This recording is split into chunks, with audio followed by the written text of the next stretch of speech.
அனைவருக்கும் வணக்கம். என்னுடைய பெயர் ராஜேந்திரன். நான் கோயம்புத்தூர் பகுதியை சேர்ந்தவன். என்னை பற்றி பின்னால் தெளிவாகவும் விரிவாகவும் நான் நிறையா சொல்கிறேன். அதுக்கு முன்னால் பணம் சம்பாதிக்கிறது விஷயமா நம்ம கொஞ்சம் பேசுவோம். பணம் சம்பாதிக்கிறது அப்படிங்கிறது இன்றைக்கி 98% மக்களுக்கு ரொம்ப கஷ்டமாக இருக்குது. நிறைய பேர்த்துனால அது முடியாத ஒரு காரியமாக இருக்குது. நிறைய பேர்த்துக்கு அது குதிரை கொம்புன்னு சொல்கிற அளவுக்கு கூட பணம் சம்பாதிக்கிறது ரொம்ப கஷ்டமாக இருக்குது. இன்றைக்கி பணம் சம்பாதிக்காமல் நம்ம எவ்வளோ கஷ்டத்தில் இருக்கோம் அப்படிங்கிறது தெரியும். நிறைய பேர்த்துனால இஎம்ஐ கட்ட முடியல, வண்டி வாகனத்தோட இஎம்ஐ கட்ட முடியல, வீட்டு கடன் கட்ட முடியல. நம்ம இன்னும் அதிகபட்சமாக கடன் கட்ட முடியாமல் பணம் இல்லாமல் தற்கொலை முடிவுக்கு போகிற நிறைய ஃபேமிலியை நம்ம பார்த்துட்டு தான் இருக்கிறோம்.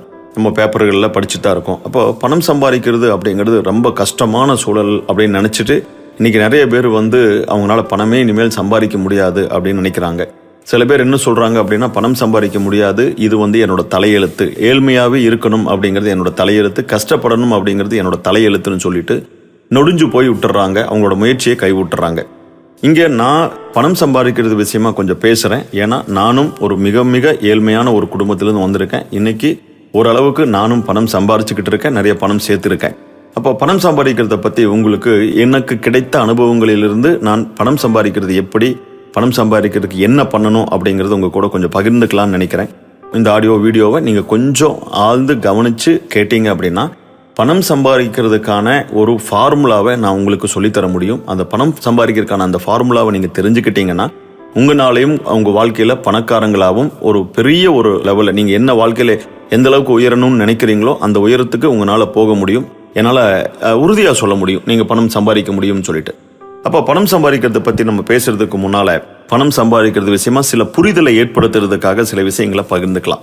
நம்ம வாழ்க்கையில் நமக்கு நிறைய கனவுகள் இருக்குங்க, ஏகப்பட்ட கனவு இருக்குது. நம்மளோட கனவுகள் என்னென்ன அப்படின்னு சொல்லிட்டு ஒரு பேப்பர் கொடுத்து எழுத சொன்னோம்னா நமக்கு ஒரு கொயர் பேப்பர் கூட பத்தாதுங்க. அந்த அளவுக்கு நமக்கு நிறைய கனவுகள், நிறைய நிறைவேறாத ஆசைகள் அப்படிங்கிறது நிறைய இருக்குது. ஆக மொத்தம் கனவுகள் நமக்கு நிறைய இருக்குது.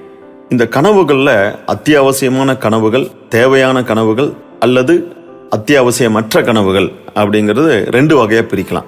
இதில் அத்தியாவசியமான கனவு அப்படிங்கிறது என்னன்னு கேட்டிங்கன்னா, எல்லா குடும்பத்துக்குமே நமக்குன்னு ஒரு சொந்த வீடு இருக்காதா அப்படிங்கிறது தான் எல்லாத்தோட ஆசை, கனவு. அப்போ இன்னைக்கு சொந்த வீடு நிறைய பேர்த்துனால கட்ட முடியல, நிறைய பேர் சொந்த வீட்டில் இல்லை, நிறைய பேர் சொந்த வீடு இல்லாமையே தன்னோட வாழ்க்கையை முடிச்சுட்டு கிளம்பியிருக்காங்க. அதை கூட நம்ம பார்த்துருக்கோம். இந்த வீடுங்கிற கனவை பற்றி கொஞ்சம் அனலைஸ் பண்ணலாம்.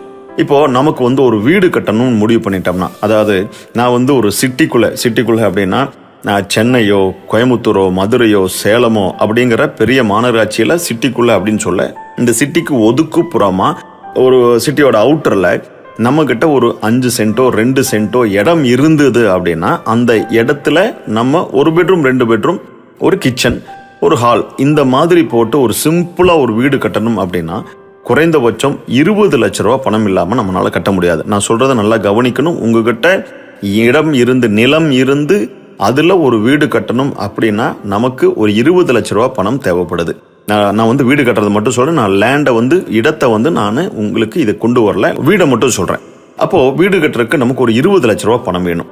அடுத்த கனவு அப்படிங்கிறது எல்லாத்தோட ரொம்ப முக்கியமான அத்தியாவசிய தேவையான மற்றொரு கனவு அப்படிங்கிறது குழந்தைகளை படிக்க வைக்கிறது. இன்னைக்கு ஆண் ஒன்று பெண் ஒன்றுன்னு 2 குழந்தை இருக்குன்னு வச்சுக்கலாமே. ஒரு குடும்பத்தில் ஒரு 2 குழந்தை இருக்கு அப்படின்னா அந்த 2 குழந்தைய படிக்க வச்சு அவங்கள ஆளாக்குறது அப்படிங்கிறது பெற்றோரோட மிக முக்கியமான கடமை. இன்னைக்கு உங்களுக்கு படிப்புக்கு எவ்வளோ செலவாகும் அப்படிங்கிற உண்மை உங்களுக்கு தெரியும்.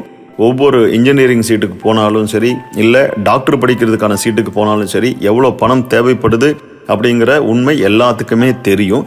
நான் அந்த மாதிரியான பெரிய பெரிய படிப்புகள்லாம் சொல்லாமல் ஸ்கூல்ல இருந்து ஒரு குழந்தைய நல்ல காலேஜ் மட்டும் அல்லது காலேஜை முடிக்கிறதுக்கு ஒரு சாதாரணமாக படிக்க வச்சா கூட ஒரு 20 லட்ச ரூபா பணம் தேவைப்படும். 20 லட்ச ரூபா இல்லாமல் இன்னைக்கு ஒரு 2 குழந்தைகளை படிக்க வைக்கிறதுங்கிறது நடக்காத காரியம். இப்போ இதை கேட்டுட்டு இருக்கிற நீங்கள் நிறைய பேர் சொல்லுவீங்க, 20 லட்ச ரூபா நிச்சயமாக பத்தாது அப்படிங்கிறத உங்களுக்கு உங்கள் மனசில் ஓட்டிட்டு தான் இருக்குது, எனக்கு தெரியும். இருந்தாலும் குறைந்தபட்சமாக ஒரு 20 லட்சம்னு வச்சுக்கலாம். அப்போது நமக்கு வாழ்க்கையில் 2 அத்தியாவசியமான தேவை. ஒன்று, நமக்குன்னு ஒரு வீடு இருக்கணும், குழந்தைகளை படிக்க வைக்கணும். அப்போ நமக்குன்னு ஒரு வீடு இருக்கணும் அப்படின்னா அதுக்கு ஒரு 20 லட்ச ரூபா தேவைப்படுது, குழந்தைகளை படிக்க வைக்கிறதுக்கு ஒரு 20 லட்ச ரூபா தேவைப்படுது. அப்போ நம்மளுடைய தேவை, அத்தியாவசிய தேவை அப்படிங்கிறது 40 லட்ச ரூபா. இந்த 40 லட்ச ரூபா எதை வச்சு அடைய முடியும்? இந்த 40 லட்ச ரூபா எங்கிருந்து நம்ம சம்பாதிக்க முடியும்னா, நம்ம பண்ற வேலை, நம்ம ஏதோ பண்ணிட்டு இருக்கோம் இல்லைங்களா, நம்ம வருமானத்துக்கு ஏதோ பண்றோம் இல்லையா, அதை வச்சுதான் இந்த 40 லட்ச ரூபாய் அடைய முடியும். சரி, இன்னைக்கு நீங்க கேட்டுட்டு இருக்கிற உங்களுக்கு பல பேத்துக்கு பலவிதமான சம்பளம் இருக்கலாம், பலவிதமான வருமானம் இருக்கலாம், ஏறக்குறைய எல்லாத்துக்கும் வேற வேற மாதிரி இருக்கலாம். ஆனா ஒரு ஏவரேஜா நான் பேசுறதை கேட்டுட்டு இருக்கிற உங்களுக்கு ஒரு மாசமான ஒரு 20,000 ரூபாய் சம்பாதிக்கலாம்னு வச்சுக்கலாமே. ஒரு பேச்சுக்கு சொல்றேன், ஒரு 20,000 ரூபாய் சம்பாதிக்கிறீங்கன்னு வச்சுக்கலாம். இன்னைக்கு நிறைய பேத்துக்கு 20,000 ரூபாய் பணம் பண்ண முடியறது இல்ல, தெரியும். 10,000 15,000 தான் அவங்க குடும்பத்தையே தாட்டிட்டு இருக்காங்க, குடும்பத்தையே வாழ வச்சுட்டு இருக்காங்க. அந்த 10,000 15,000 இருந்தாலும் ஒரு 20,000 ரூபாய் சம்பளம் வாங்கிட்டு இருக்கோம்னு வச்சுக்கலாமே. ஒரு கணக்கு என்ன சொல்லுது அப்படின்னா, நம்ம என்ன வருமானம் வாங்கினாலும் அதுல ஒரு 20% நம்ம சேர்த்து வைக்கணும்னு சொல்றாங்க, சேமிப்பு வேணும்னு சொல்றாங்க. இந்த சேமிப்பு அப்படிங்கிறது எதிர்காலத்துக்காக சேமிக்கணும்னு சொல்றாங்க. அப்ப 20,000 ரூபாய் வருமானம் பண்ணிட்டு இருக்கீங்க அப்படின்னா அதுல 10% 2,000, 20% அப்படிங்கிறது 4,000. இந்த 4,000 ரூபாய் நீங்க உங்களோட எதிர்கால தேவைக்கு எடுத்து வைக்கிறீங்க, உங்கள் தேவைகளுக்காக எடுத்து வைக்கிறீங்க. உங்களோட அத்தியாவசியமான தேவை என்னன்னு கேட்டீங்கன்னா, உங்களுக்கு வீடு கட்டணும், குழந்தைகளை படிக்க வைக்கணும். இதுக்காக நீங்க 20,000 ரூபாய் சம்பாதிக்கிற நீங்க மாசம் கரெக்டா 4,000 ரூபாய் எடுத்து வைக்கிறீங்க. உங்களுக்கு அப்பவே நம்ம சொன்ன மாதிரி இந்த ரெண்டு தேவைகள், இந்த ரெண்டு கனவுகளுக்கு தேவைப்படுற பணம் அப்படிங்கிறது 40 லட்சம். நீங்க மாசம் 4,000 ரூபாய் சேர்த்து வைக்கிறீங்க இந்த 40 லட்சத்தை அடையிறதுக்காக. அப்போ 40 லட்சத்தை இந்த 4,000 ரூபாய் சேர்த்து வச்சு அடையணும் அப்படின்னா எவ்வளவு மாசம் நீங்க சேர்த்து வைக்கணும் அப்படின்னு ஒரு கணக்கு போட்டோம் அப்படின்னா, ஏன்னா நம்ம நம்மளோட சேமிப்பில் இருந்து தான் நம்மளோட தேவைகளை கனவுகளை அடைய முடியும். அப்படின்னா இந்த 40 லட்சத்தை 4,000 மாசம் சேர்த்துனீங்கன்னா உங்களுக்கு தேவைப்படுற மாசம் அப்படிங்கிறது 1000 மாசம். 1000 மாசம் நீங்க மாசம் 4,000 ரூபாய் எடுத்து வச்சீங்கன்னா 40 லட்சத்தை நீங்க அடைஞ்சிடலாம். நான் 1000 மாசத்தை அப்படியே வருஷத்துல கணக்கு போடுறேன். வருஷத்துல கணக்கு போட்டீங்கன்னா ரொம்ப கம்மி தாங்க, 83.25 வருஷம் ஆகும். அதாவது இன்னைக்கு இதை நீங்க பார்த்துட்டு கேட்டுட்டு இருக்கிற உங்களோட வயசு 20 இருந்துச்சு அப்படின்னா, இன்னையிலிருந்து நீங்க உங்க குழந்தைகளுக்கான படிப்புக்கும் நீங்க வீடு கட்டணும் அப்படின்னு சொல்லிட்டு 4,000 இந்த மாசத்திலிருந்து எடுத்து வைக்கிறீங்கன்னா, உங்களோட வயசு 103.25 வயசு ஆகும்போது நீங்க உங்களுக்கு தேவையான கனவை வீட்டை அடையிறதுக்கு, உங்க குழந்தைகளை படிக்க வைக்கிறதுக்கு நீங்க அந்த 40 லட்சத்தை சேர்த்திடலாம். இப்போ இது நிறைய பேருக்கு உங்களுக்கு சிரிப்பா தான் வருது. 103.25 வயசுல என் குழந்தைகளை படிக்க வைக்கிறதா, 103.25 வயசுல நான் வீடு கட்டுறதா அப்படின்னு நினைச்சு சிரிப்பா இருக்கும். ஆனா நான் சிரிக்கிறதுக்காக சொல்லல, இது சிந்திக்கிறதுக்காக சொல்றேன். அப்போ நிறைய பேத்துக்கிட்ட இன்னைக்கு எடுக்கிற முடிவு, அதாவது நிறைய பேர் இதை கேட்டதுக்கு அப்புறம் உங்களோட மனசுக்குள்ள என்ன ஓடிட்டு இருக்கு அப்படின்னு கேட்டீங்கன்னா, அப்போ இது நம்மனால முடியாது. ஒரு 20,000 ரூபாய் சம்பாதிக்கிற ஒரு நபர்னால சொந்தமா வீடு கட்ட முடியாது, குழந்தைகளை படிக்க வைக்க முடியாது, இப்படிதான் முடிவுக்கு வரோம். இதுதான் உண்மை. நிறைய பேத்துனால இன்னைக்கு சொந்தமா வீடு கட்ட முடியல. அப்படி ஏன்னு கேட்டீங்கன்னா, அவங்களோட வருமானம் பத்தல. இன்னைக்கு நிறைய பேத்துனால அவங்க குழந்தைகளை நல்லா படிக்க வைக்க முடியல. ஏன்னு கேட்டீங்கன்னா, அவங்களோட வருமானம் இல்ல. அப்போ ஏதோ ஒரு வாடகை வீட்டுல குடியிருக்கிறாங்க, அந்த குழந்தைய கொண்டு ஏதோ ஒரு ஸ்கூல்ல கொண்டு அவங்க சேர்த்தி அவங்கள படிக்க வைக்கிறாங்க. இந்த ரெண்டுமே கடைசி மட்டும் அவங்களுக்கு ஒரு கனவாவே போகுதே ஒழிய அது நிகழ்காலத்துல நடைமுறைக்கு அவருக்கு சாத்தியமில்லாததா இருக்குது. ஏன்னு கேட்டீங்கன்னா, நான் இப்ப சயின்டிபிக்கா உங்களுக்கு கணக்கு போட்டு காட்டியிருக்கேன். 40 லட்ச ரூபாய் அடையிறதுக்கு நீங்க 83.25 வருஷம் சேர்த்து வைக்கணும் அப்படின்னா, இது ஆக்சுவலி சொல்ல போனீங்கன்னா இது இம்பாசிபிள், முடியவே முடியாது. இப்போ இதை முடியாதுன்னு சொல்றதுக்காக நான் இங்க பேசிக்கிட்டு இருக்கல. நான் சொல்றத கொஞ்சம் ஆழ்ந்து கவனிச்சிங்க அப்படின்னா, இந்த 40 லட்சத்தை அடையவே முடியாதா அப்படின்னு உங்க மைண்ட்ல இருந்துச்சுன்னா, நான் சொல்ற வார்த்தை முடியும். எஸ், முடியும். நம்மனால இந்த 40 லட்சத்தை அடைய முடியும். உங்களால ஒரு குறுகிய காலத்துல, நான் சொல்றது 10 வருஷம் 20 வருஷம் 30 வருஷம் இல்ல, ஒரு குறுகிய காலத்துல இந்த 40 லட்ச ரூபாய் சம்பாதிக்க முடியும். உங்க குழந்தைகளை நல்லா படிக்க வைக்க முடியும். உங்களால சொந்தமா ஒரு வீடு கட்ட முடியும். இன்னும் சொல்றேன், அத்தியாவசிய தேவைகளை தாண்டி சில தேவைகளை கூட உங்களால பூர்த்தி பண்ண முடியும். அப்போ இதுக்கு நான் என்ன பண்ணணும், பணம் சம்பாதிக்கிறதுக்கு நான் என்ன பண்ணணும் அப்படிங்கிற உங்களுக்கு அடுத்த கேள்விக்கு நீங்க வந்திருக்கீங்க. அந்த கேள்விக்கு உங்களுக்கு பதில் சொல்றதுக்கு முன்னால சில விஷயங்கள், பணம் சம்பாதிக்கிறது விஷயமான சில புரிதல்களை ஏற்படுத்துறதுக்காக 2 உதாரணங்கள் உங்களுக்கு சொல்லிட்டு அதுக்கப்புறம் பணம் சம்பாதிக்கிறத பத்தி இன்னும் கூட கொஞ்சம் நாம தெளிவா பேசுவோம். இப்போ வாழ்க்கையில நம்ம பணம் சம்பாதிக்கணும். இப்போ பணம் சம்பாதிக்கணும் அப்படின்னா, நம்ம படிச்சுட்டோ படிக்காமையோ இந்த சமுதாயத்துல பணம் சம்பாதிக்கிறதுக்காக வெளியே வரோம். அப்போ கடவுள் நமக்கு முன்னால 2 ரோடு தராரு. இந்த 2 ரோட பத்தி நான் எக்ஸ்பிளைன் பண்றேன். லெஃப்ட் சைட்ல ஒரு ரோடு இருக்கும். இந்த ரோட்டுக்கு பேரு வேலை. வேலைக்கு போனா பணம் சம்பாதிக்கலாம். இந்த ரோடு லெஃப்ட் சைட்ல இருக்கு. ரைட் சைட்ல இருக்கிற இந்த ரோட்டுக்கு பேரு பிசினஸ், வியாபாரம். பிசினஸ் பண்ணா வாழ்க்கையில பணம் சம்பாதிக்கலாம். இந்த 2 ரோடும் உலகத்துல எல்லாத்து முன்னாலையும் இந்த கடவுள் ஆப்ஷனா வச்சிருக்காரு. படிச்சுட்டோ படிக்காமையோ யாரு வெளியே வந்தாலும் அவங்களுக்கு முன்னால கடவுள் 2 ஆப்ஷனையுமே கொடுக்குறாரு. இந்த 2 ரோட்ல நீங்க எந்த ரோட வேணா தேர்ந்தெடுங்க, இந்த 2 ரோட்லயும் பணம் காசு இருக்குன்னு சொல்றாரு. லெஃப்ட் சைடில் இருக்கிற ரோட்டுக்கு பேரு வேலை, ரைட் சைடில் இருக்கிற ரோட்டுக்கு பேரு பிசினஸ். இந்த 2 ரோட்ல எந்த ரோட வேணா தேர்ந்தெடுங்கன்னு சொல்றாரு. இன்னைக்கு 98% மக்கள் யோசிக்காம தேர்ந்தெடுக்கிற ரோடு எதுன்னு கேட்டீங்க அப்படின்னா இந்த இடதுபுறம் இருக்கிற லெஃப்ட் சைடில் இருக்கிற வேலை அப்படிங்கிற இந்த ரோட்டை தான் தேர்ந்தெடுக்கிறாங்க. ஏன் எல்லாருமே இந்த ரோட்டை தேர்ந்தெடுக்கிறாங்க அப்படின்னா இந்த இடதுபுறம் இருக்கிற ரோட்ல போய் பணம் சம்பாதிக்கிறது உலகத்திலேயே ரொம்ப ஈஸி. உதாரணமா, வேலைக்கு போய் பணம் சம்பாதிக்கணும் அப்படின்னா படிச்சிருக்கணுங்கிற அவசியம் இல்லை, புத்திசாலித்தனம் தேவையில்லை, எக்ஸ்பீரியன்ஸ் தேவையில்லை, பணம் போட வேண்டாம், ரிஸ்க் கிடையாது. கேரண்டி வருமானம் உலகத்திலேயே எந்த ரோட்ல இருக்குன்னா வேலைங்கிற ஒரு ரோட்ல தான் கேரண்டி வருமானம் இருக்கு. உதாரணமா இது எல்லாம் பொருந்தி வர மாதிரி நான் ஒரு வேலை சொல்றேன். நான் குழி நோன்ற வேலைக்கு போறேன். படிச்சிருக்கணுமா? இல்ல. புத்திசாலித்தனம் வேணுமா? இல்ல. எக்ஸ்பீரியன்ஸ் வேணுமா? இல்ல. பணம் போடணுமா? இல்ல. கேரண்டி வருமானம், காலையில மண்ணு தோண்ட ஆரம்பிச்சீங்கன்னா சாயந்தரம் உங்களுக்கு கூலி கொடுத்துருவாங்க. அப்ப கேரண்டியா பணம் சம்பாதிச்சிடலாம்னு சொல்லிட்டு எல்லாருமே தேர்ந்தெடுக்கிற ஒரு ரோடு எதுன்னு கேட்டீங்கன்னா வேலை. எல்லாரும் ஈஸி நினைச்சு தேர்ந்தெடுக்கிற இந்த ரோடு ஆக்சுவலி எப்படி இருக்கும்னா பெரிய ரிங் ரோடு. ரிங் ரோடுன்னா உங்களுக்கு தெரியும், ரவுண்ட் ரோடு. சுத்தி சுத்தி சுத்தி சுத்தி அந்த ரோடு ஒரே இடத்துக்கு தான் வந்து நிற்கும். 1 இன்ச்சு கூட உங்களோட வாழ்க்கையில முன்னேற்றம், டெவலப்மெண்ட் அப்படிங்கறது உங்களால பார்க்கவே முடியாது. இன்னைக்கு நிறைய பேர் வேலையை தேர்ந்தெடுத்து பல வருஷங்கள், 30 வருஷம் 40 வருஷம் ஓடுன்னு ஓடுனதுக்கு அப்புறம் திரும்பி பார்த்தா அவங்களோட வாழ்க்கையில எந்த ஒரு சேமிப்பும் இல்லை, எந்த ஒரு வசதி வாய்ப்பும் இல்லை. அவங்க நினைச்ச மாதிரி அவங்க வாழ்க்கைய வாழ முடியல.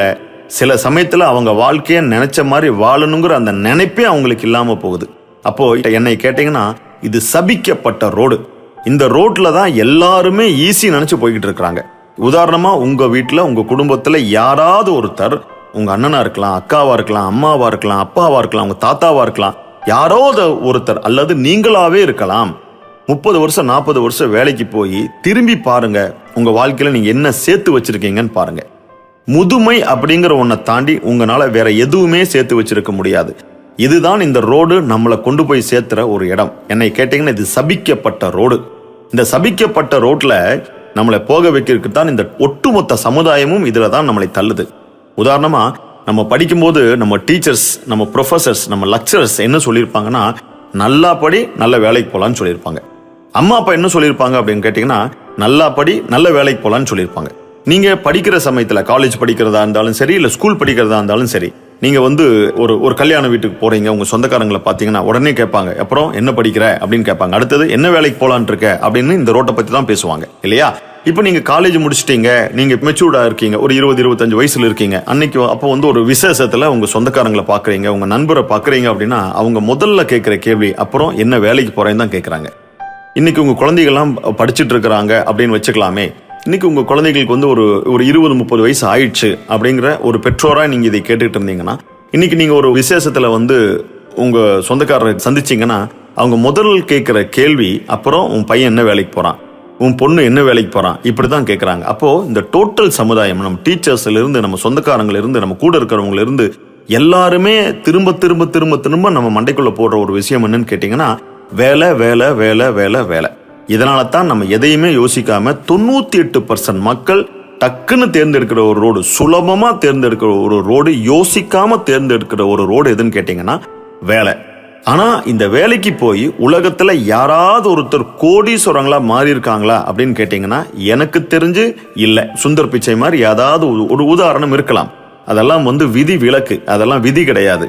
அப்போ இன்னைக்கு நம்ம சுத்து வட்டாரத்துல யாரெல்லாம் வேலைக்கு போறாங்களோ அவங்களை திருப்ப நீங்க பாத்தீங்கன்னா அவங்க ஏதாவது ஒரு வகையில கடன்ல இருக்காங்க, ஏதோ ஒரு வகையில கஷ்டத்துல இருக்காங்க, ஏதோ ஒரு வகையில அவங்க சிக்கல்ல அவங்க வாழ்க்கையில சந்திச்சுக்கிட்டே இருக்காங்க. இந்த சிக்கலும் இந்த பிரச்சனைகளும் அவங்களுக்கு 90% எதனால வருதுன்னு கேட்டீங்கன்னா பணமின்மை அப்படிங்கிற காரணத்தினாலதான் வருது. அப்போ மறுபடியும் சொல்றேன், எல்லாரும் சுலபம்னு தேர்ந்தெடுக்கிற இந்த வேலைங்கிற ஒரு ரோடு என்னை கேட்டா சபிக்கப்பட்ட ரோடு. நானும் காலேஜ் முடிச்சுட்டு இந்த ரோட்ல தான் ஒரு 4 வருஷம் சுத்தினேன். 4 வருஷம் கழிச்சு திரும்பி பார்க்கும்போது என்னால சைக்கிள் கூட வாங்க முடியல. எங்க அப்பா இந்த ரோட்ல 40 வருஷமா சுத்தி இருக்காரு, 40 வருஷமா வேலைக்கு போயிருக்காரு. 40 வருஷம் கழிச்சு திரும்பி பார்க்கும்போது அவர்கிட்ட இருந்தது ஒரே ஒரு சைக்கிள் மட்டும்தான் இருந்தது. அதுதான் இந்த ரோடு, சபிக்கப்பட்ட ரோடு. நான் இந்த ரைட் சைடில் இருக்கிற ரோட பத்தி பேசுறேன். பிசினஸ் யாரும் பார்க்க மாட்டாங்க, யாரும் திரும்ப மாட்டாங்க. ஏன்னு கேட்டீங்கன்னா பிசினஸ் பண்ணணும்னா படிச்சிருக்கணும், புத்திசாலித்தனம் வேணும், எக்ஸ்பீரியன்ஸ் வேணும், பணம் போடணும், ரிஸ்க் இருக்கு. கேரண்டி வருமானம் உலகத்துல எந்த பிசினஸ்லயுமே கிடையாது. அதனால யாரும் இந்த ரோட்டை பார்க்க மாட்டாங்க. ஏன்னா ஒரு பயம், தெரியல அப்படிங்கிற ஒரு பல காரணங்களால இந்த ரோட்டை பார்க்க மாட்டாங்க.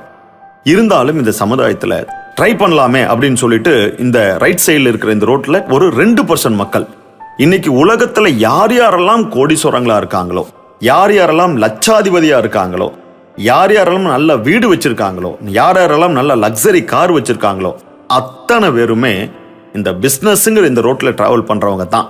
இன்னைக்கு நீங்க ஏதாவது பெரிய சிட்டியில் இருக்கீங்கன்னு வச்சுக்கலாமே, ஒரு மெட்ரோபாலிட்டன் சிட்டியில் இருக்கீங்க, கோயம்புத்தூர், சென்னை, மதுரை அப்படிங்கிற மாதிரியான ஒரு பெரிய சிட்டியில் இருக்கீங்க அப்படின்னா, நான் சொல்றது ரொம்ப சிம்பிளா உங்களால புரிஞ்சுக்க முடியும். நீங்க நல்ல ஒரு சிக்னல்ல, நல்ல கூட்டமா வர வாகனங்கள் நெருக்கமா இருக்கிற ஒரு நல்ல ஒரு சிக்னல்ல போய் நின்னுக்குங்க. 10 லட்சம் ரூபாய்க்கு மேல இருக்கிறதெல்லாம் லக்ஸரி கார், சொகுசு கார். ஏதாவது ஒரு சொகுசு காரை நிறுத்தி கதவு தட்டி கேட்கலாம், ஐயா நீங்கெல்லாம் வேலைக்கு போறீங்களா, பிசினஸ் பண்றீங்களான்னு கேட்கலாம். அந்த சொகுசு கார்ல இருக்கிறவர் என்ன சொல்லுவார்? வேலைக்கு போறேன்னு சொல்லுவாரா? சொல்ல மாட்டாரு. அவரு ஏதாவது ஒரு வகையில ஏதாவது ஒரு தொழில் பண்ணிட்டு இருக்கேன்னு சொல்லுவார், ஒரு பிசினஸ் பண்ணிட்டு இருக்கேன்னு சொல்லுவாரு. பெரிய பெரிய வீடுகள் எல்லாம் நிறைய இருக்கிற மாதிரி ஏரியா உங்களுக்கு தெரியும். சென்னையில இருக்கு, கோயம்புத்தூர்ல இருக்கு, நிறைய இந்த மாதிரி ஏரியாக்கள்லாம் எனக்கு தெரியும். இந்த ஏரியாக்கள்ல பெரிய பெரிய வீடு இருக்கும் இல்லைங்களா? இந்த வீடுகள்ல போய் நம்ம கதவை தட்டி கேட்கலாம், ஐயா நீங்கெல்லாம் பிசினஸ் பண்றீங்களா, வேலைக்கு போறீங்களான்னு கேட்டீங்கன்னா அவங்க சொல்ற வார்த்தை பிசினஸ்ன்னு சொல்லுவாங்களே ஒழிய வேலைன்னு சொல்லவே மாட்டாங்க. அடிக்கடி டூர் போவாங்க, வெளிநாடுகளுக்கு டூர் போவாங்க. எப்ப பார்த்தாலும் டூர்லயே சில ஆட்கள்லாம் இருப்பாங்க இல்லையா? இந்த நபர்கள் எல்லாம் சந்திச்சு நீங்க வேலைக்கு போறீங்களா அல்லது பிசினஸ் பண்றீங்களான்னு கேட்டீங்கன்னா அவங்களும் சொல்ற வார்த்தை பிசினஸ் பண்றதுதான் சொல்லுவாங்க. அப்போ நல்லா புரிஞ்சுக்கணும், உங்களுக்கு ஒரு லக்ஸரி வீடு, நல்ல ஒரு வீடு இருக்கணும்னாலும், லக்ஸரியா ஒரு கார் ஓட்டணும்னாலும், அடிக்கடி வெளிநாடு டூர் போகணும்னாலும், பணங்காசை வச்சு நல்ல வாழ்க்கையை வாழணும்னாலும், வியாபாரம் பிசினஸ் அப்படிங்கிற இந்த ரோட்டுனால மட்டும்தான் முடியும். இன்னைக்கு இதை கேட்டுட்டு இருக்கிற நீங்க ஒரு வேலை, நீங்க வேலைக்கு போயிட்டு இருக்கீங்க அப்படின்னா, நீங்க ஏதோ ஒரு கம்பெனிக்கு வேலைக்கு போயிட்டு இருக்கீங்கன்னா, அல்லது உங்க குடும்பத்தில் இருக்கிறவங்க யாராவது ஒருத்தர் ஒரு நல்ல கம்பெனிக்கு வேலைக்கு போயிட்டு இருக்காங்கன்னா, நல்லா யோசிங்க. வேலைக்கு போற நீங்க இந்த லெஃப்ட் சைடு இருக்கிற ரோட்ல டிராவல் பண்றீங்க, உங்க முதலாளி ரைட் சைடு இருக்கிற ரோட்ல டிராவல் பண்றாரு. யோசிங்க யாருகிட்ட பணம் இருக்குன்னு, நல்ல வாழ்க்கை தரம் யாருகிட்ட இருக்குன்னு நீங்க முடிவு பண்ணுங்க. யோசிங்க, இந்த ரைட் சைடுல இருக்கிறவர் அவரோட குழந்தைய நல்லா படிக்க வச்சிட்டு இருக்காரா, கான்வென்ட்ல படிக்க வைக்கிறாரா, இல்லது லெஃப்ட் சைடுல இருக்கிறவர் அவரோட குழந்தைய கான்வென்ட்ல படிக்க வைக்கிறாரா அப்படிங்கறத நீங்க முடிவு பண்ணுங்க. அப்போ நம்ம தெரிஞ்சுக்க வேண்டிய உண்மை எதுன்னு கேட்டீங்கன்னா, இந்த ரைட் சைடு ரோடு மட்டும்தான் வாழ்க்கையில கோடீஸ்வரங்களாகவும் லட்சாதிபதியாகவும் ஒரு மனிதனை உருவாக்கும். இந்த உண்மை உலகத்தில் இருக்கிற எல்லாத்துக்குமே தெரியும். அப்ப நம்ம ஏன் பிசினஸ் பண்ணல, ஏன் வியாபாரம் பண்ணல அப்படின்னா அதுல சில சிக்கல்கள் இருக்கு. அது என்னென்ன சிக்கல் அப்படிங்கிறது சொல்றேன். முதல் காரணம் என்னன்னு கேட்டீங்கன்னா, என்ன பிசினஸ் பண்றதுங்கிற ஒரு குழப்பம். பிசினஸ் பண்றதுக்கு தெரியல, என்ன பிசினஸ் பண்றது, எப்படி பிசினஸ் பண்றது, பிசினஸ்னா என்ன, யார் நமக்கு கத்து கொடுப்பாங்க, யாராவது பிசினஸ்ல சக்சஸ்ஃபுல்லா இருக்கிறவங்க ஏதாவது சொல்லி தருவாங்களா, அப்படியா இப்படியான்னு சொல்லிட்டு அவங்களுக்கு முதல்ல பிசினஸ் பண்றதுல கன்ஃபியூஷன், என்ன பிசினஸ் பண்றதுன்னே தெரியல. அடுத்தது, ஒருவேளை பிசினஸ் அவங்களுக்கு தெரிஞ்சிருந்தது அப்படின்னா, சில இடங்கள்ல பாக்குறீங்க, முதலாளிக்கு அந்த பிசினஸே தெரியாது, ஆனா அவர்கிட்ட இருக்கிற தொழிலாளிகள் அந்த பிசினஸ் சக்சஸ்ஃபுல்லா அவருக்கு பண்ணி கொடுத்துட்டு இருப்பாங்க. அப்போ அவங்க ஒர்க்கர்ஸ்க்கு அவங்க மேனேஜ்மெண்ட்ல இருக்கிற அந்த வேலை செய்யறவங்களுக்கு அந்த பிசினஸ் நல்லா தெரியும். அவங்களால ஏன் அந்த பிசினஸ் ஆரம்பிக்க முடியலன்னா, இன்வெஸ்ட்மெண்ட், பணம், பெரிய ஒரு தொகை போட்டு அந்த பிசினஸ் அவங்களால உருவாக்க முடியாது. அப்போ அவங்களால பணம் இல்ல, பிசினஸ் தெரியும் ஆனாலும் பணம் இல்ல, இதனால அவங்களால பிசினஸ் ஸ்டார்ட் பண்ண முடியாது. அடுத்தது, சில பேர் பிசினஸ் ஸ்டார்ட் பண்ணலாம் நினைச்சா கூட இன்னைக்கு இருக்கிற போட்டி உலகத்தை பார்த்து பயந்துக்கிறாங்க. ஆல்ரெடி இந்த பிசினஸ்ல நிறைய பேர் அந்த பிசினஸ் பண்ணிக்கிட்டு இருக்காங்க, இவங்களோட நம்மளால போட்டி போட முடியாது, அதாவது உண்மை சொல்ல போனா இந்த காம்படிஷன்ல நம்மளால சக்சஸ் பண்ண முடியாது அப்படிங்கறதுல பயந்துக்கிறாங்க. இது மூணாவது பாயிண்ட். கடைசியா எல்லாருமே பயந்துக்கிற ஒரு மிகப்பெரிய பாயிண்ட் என்னன்னு கேட்டீங்கன்னா, ஏன் எல்லாருமே பிசினஸ்குள்ள வரதில்லை? நிறைய பேருக்கு பிசினஸ் தெரியும், பணம் இருக்கு, போட்டியை கூட ஜமாளிக்கலாங்கிற ஒரு அறிவு இருக்கு, இருந்தாலும் கடைசியா அவங்களால தயக்கம், பிசினஸ்ல முற்றுப்புள்ளி வைக்கிறது, பிசினஸ் வேண்டான்னு சொல்லி முற்றுப்புள்ளி வைக்கிறது என்னன்னு கேட்டீங்கன்னா ரிஸ்க். அவங்க என்ன நினைக்கிறாங்கன்னா, ஏதோ கொஞ்சம் கொஞ்சமா சேர்த்து வச்சு ஒரு அமௌண்ட் வச்சிருக்கோம், இந்த தொகையை கொண்டு ஏதோ ஒரு பிசினஸ் பண்றேன்னு சொல்லிட்டு அந்த பிசினஸ்குள்ள போட்டு நாளைக்கு இருக்கிற இந்த தொகையும் போயிடுச்சுன்னா, என்னோட இன்வெஸ்ட்மெண்ட் போயிருச்சுன்னா, என்னோட வாழ்நாள் சேமிப்பு போயிருச்சுன்னா நான் என்ன பண்றதுன்னு பயந்துக்கிறாங்க. அதுக்கு பேர் தான் ரிஸ்க். ரிஸ்க் எடுக்கிறதுக்கு பயந்துக்கிறாங்க. எல்லா பிசினஸ்லயும் ரிஸ்க் இருக்கு, காம்படிஷன் இருக்கு, கன்ஃபியூஷன்ஸ் இருக்கு, எல்லாமே இருக்கு. ஆனாலும் எல்லாரும் பயந்துக்கிறது அந்த ரிஸ்க்ங்கிற அந்த பெரிய ஒரு வார்த்தைக்காக பயந்துக்கிறாங்க. அப்ப யாருமே இதனால, இந்த 4 பாயிண்ட்னால தான் யாருமே பிசினஸ்க்கு வரமாட்டேங்கிறாங்க. நான் சொல்ல வருது, நான் சில வருடங்களாக பிசினஸ் பண்ணிட்டு இருக்கேன். என்னோட பிசினஸ் என்ன ஏது அப்படிங்கறத பத்தி நான் உங்களுக்கு இன்னும் விரிவா நான் சொல்றேன். நான் சொல்றத மட்டும் கொஞ்சம் நீங்க கேட்டீங்க அப்படின்னா, இன்வெஸ்ட்மெண்ட் இல்லாம ரிஸ்க் இல்லாம ஒரு பிசினஸ் உங்களால பண்ண முடியும். அது எப்படி சார் இன்வெஸ்ட்மெண்ட் இல்லாம ரிஸ்க் இல்லாம? அதாவது இன்வெஸ்ட்மெண்ட் இல்ல அப்படின்னாவே அந்த இடத்துல ரிஸ்க் இல்லைங்கிற ஒரு வார்த்தை ஆட்டோமேட்டிக்கா வந்துருச்சு. நீங்க முதலீடே போட வேண்டாமா அப்படின்னா அங்க என்ன ரிஸ்க் இருக்க போகுது? ரிஸ்கே கிடையாது. அப்ப முதலீடு இல்லாம ரிஸ்க் இல்லாம ஒரு பிசினஸ் இருக்கு. அதை பத்தி நான் உங்களுக்கு சொல்லலாம்னு வந்திருக்கேன். இது என்ன மாதிரியான ஒரு பிசினஸ் அப்படின்னா, நாங்க ஒரு டிபார்ட்மெண்ட் ஸ்டோர் மாதிரி எங்ககிட்ட நிறைய ப்ராடக்ட்ஸ் இருக்கு. இந்த ப்ராடக்ட்ஸை மார்க்கெட் பண்றது மூலியமா எங்க கம்பெனிக்கு நல்ல வருமானம் வருது. நீங்க இந்த கம்பெனிக்கு பிசினஸ் பண்றீங்க, அந்த லாபத்திலிருந்து உங்களுக்கு ஒரு பெரிய தொகையை இந்த கம்பெனி கொடுக்குறாங்க அப்படிங்கிற ஒரு அடிப்படையில நாங்க ஒரு பிசினஸ் பண்ணிட்டு இருக்கோம். இந்த பிசினஸ் என்ன பிசினஸ், இது எப்படி பண்ணணும் அப்படின்னு நீங்க கேட்டீங்க அப்படின்னா, அதுக்கு நான் இன்னொரு காணொலியை நான் உங்களுக்கு பதிவிட்டிருக்கேன். நீங்க அதை பாத்தீங்கன்னா கூட உங்களுக்கு அது என்ன பிசினஸ் அப்படிங்கறத உங்களால புரிஞ்சுக்க முடியும். எங்ககிட்ட நிறைய ப்ராடக்ட்ஸ் இருக்கு. பியூட்டி ரிலே அப்படிங்கிற மாதிரியான ஒரு சாம்பிள் சொல்றேன். பியூட்டி ரிலேங்கிற மாதிரியான ப்ராடக்ட்ஸ் இருக்கு. இன்னும் நிறைய ஹெல்த் கேர் ப்ராடக்ட்ஸ் இருக்கு, ஹோம் கேர் ப்ராடக்ட்ஸ் இருக்கு, பர்சனல் கேர் ப்ராடக்ட்ஸ் இருக்கு. அதாவது வீட்டுக்கு தேவையான, வீட்டில் அத்தியாவசியமா உபயோகிக்கிற, இன்னைக்கு அன்றாடம் உங்க வீட்டில் என்னென்னலாம் நீங்க யூஸ் பண்றீங்களோ அந்த ப்ராடக்ட்டை வச்சுட்டு நாங்க ஒரு சிறந்த ஒரு வியாபாரத்தை பண்ணிக்கிட்டு இருக்கோம். நான் ஒரு 22 வருஷமா இந்த வியாபார முறையில் இருக்கேன். ரொம்ப சக்சஸ்ஃபுல்லா பண்ணிட்டு இருக்கேன். இது என்ன வியாபாரம், இதுல நான் எப்படி என்னை இணைச்சிக்கிறது, இதுல நீங்க இன்வெஸ்ட்மெண்ட் இல்லைன்னு சொல்றீங்க, பணம் போட வேண்டாம்னு சொல்றீங்க, அப்ப நான் என்ன பண்றது அப்படின்னு உங்களுக்கு நிறைய கேள்விகள் எல்லாம் உங்களுக்கு இருக்கு. இந்த கேள்விகளுக்கெல்லாம் என்னால கரெக்டா கிளியரா பதில் சொல்ல முடியும். இதுக்கான பதில் வேணும், இது என்ன பிசினஸ்னு தெரிஞ்சுக்கணும் அப்படின்னா இந்த வீடியோவை உங்களுக்காக யாரோ ஒருத்தர் அனுப்பிச்சிருப்பாங்க இல்லையா, அவரை காண்டாக்ட் பண்ணுங்க. அவரை காண்டாக்ட் பண்ணீங்கன்னா அவர் உங்களுக்கு அடுத்தது என்ன பண்ணணும்னு சொல்லுவாரு. உங்களுக்கு ஏதாவது சந்தேகங்கள், அடிப்படையான சந்தேகங்கள் இருக்குன்னு அவர்கிட்ட கேளுங்க. நல்ல விளக்கங்கள் கொடுப்பாங்க. அந்த விளக்கத்தை நீங்க எடுத்துக்கங்க. அடுத்தது இந்த பிசினஸ் எப்படின்னு சொல்றதுக்கான அடுத்த காணொளி இருக்கு. நீங்க ஒருவேளை இதை உங்களுக்கு ஏதாவது ஒரு சோசியல் மீடியால இந்த காணொளி உங்களுக்கு அனுப்பிச்சிருந்தாங்கன்னா அதுக்கு கீழே அவங்க கமெண்ட்ல எஸ் அப்படின்னு ஒரு பதிவு போடுங்க. அல்லது வாட்ஸ்அப்ல உங்களுக்கு யாராவது இந்த அனுப்பிச்சிருந்தாங்க அப்படின்னா அடுத்த காணொலியை பார்க்கணும், எஸ் ஆமாம் அப்படின்னு ஒரு கமெண்ட் மட்டும் போடுங்க. அடுத்த காணொலியில உங்களுக்கு தெளிவான விளக்கமான ஒரு வீடியோ உங்களுக்கு அனுப்புவாங்க. அதையும் பாருங்க. அதை பார்த்துக்கிட்டு உங்க முடிவை சொல்லுங்க. எந்த வகையிலும் வாழ்க்கையில ப்ரீ ஜட்ஜ் பண்ணாதீங்க, முன் முடிவுக்கு வராதீங்க. இது அதுவா இருக்குமோ, அது இதுவா இருக்குமோ, இது இப்படி இருக்குமோ, அது அப்படி இருக்குமோ அப்படிங்கிற எந்த முன்முடிவுக்கும் வர வேண்டாம். நீங்க கேளுங்க, ஆழ்ந்து கேளுங்க. நீங்க ஒண்ணுமே இல்லை, நீங்க கேட்கறதுல உங்களுக்கு எந்த பணமும் செலவாக போறது இல்லை. கேளுங்க. கேட்டுட்டு உங்களுக்கு ஒரு வேளை இந்த வியாபார வாய்ப்பு பிடிச்சதுன்னா எங்களை தொடர்பு கொள்ளுங்க. சேர்ந்து வளர்றதுக்கு நாங்க உங்க கூட நிக்கிறோம். All the best. நன்றி, வணக்கம்.